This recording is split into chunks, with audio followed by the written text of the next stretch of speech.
through the situation that he found itself in, through his personality, and we'll be starting with the very first one, which is laissez-faire.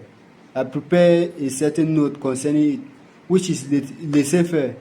Laissez-faire leadership.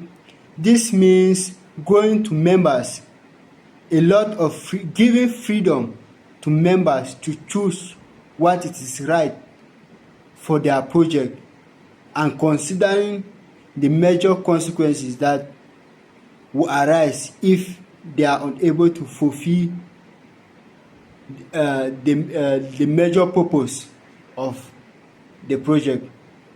And the definition here that I have for laissez-faire, it means giving team members a lot of freedom to make decisions and manage their work. A lot of decisions and to manage their work, meaning that they are allowed to choose what it is right for their project and what is not right for their project. It can work well. This laissez-faire can work well when people are experienced. When you are experienced, you are responsible, you are capable of working independently. That's where laissez-faire leadership comes in. But if you are not responsible, you are not experienced, you are not skillful, meaning giving you a laissez-faire leadership is like throwing water on the stone, because it would not produce any effective result. But without enough guidance, people can lose direction. Because if you are not experienced, you are not responsible, and you are not capable of working independently, giving you a task like this and giving you the full freedom to do it, you'll be unable to fulfill that. Next one, we talk about the transactional leadership. What does transactional leadership stand for? It focuses on a clear rule and expectation reward that concern the certain project.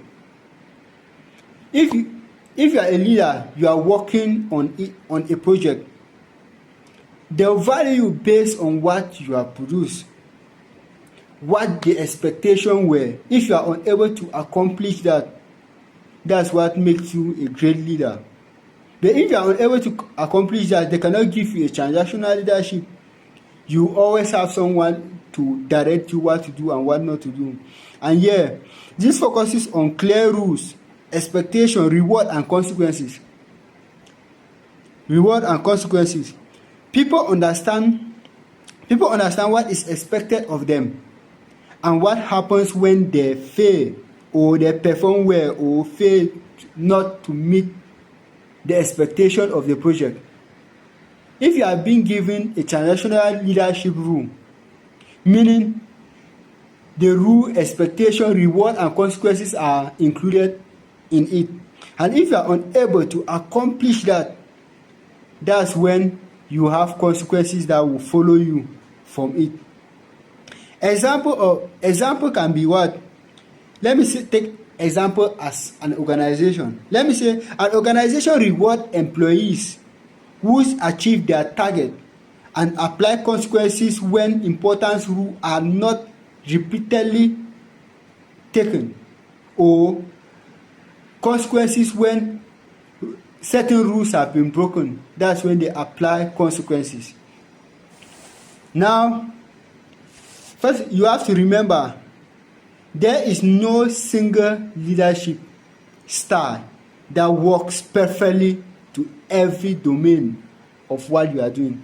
There are various leadership style that work differently based on the approaches and the situation that you find yourself in. A good leader learns to understand the situation and choose the approach that best serves the team and the goal of that project.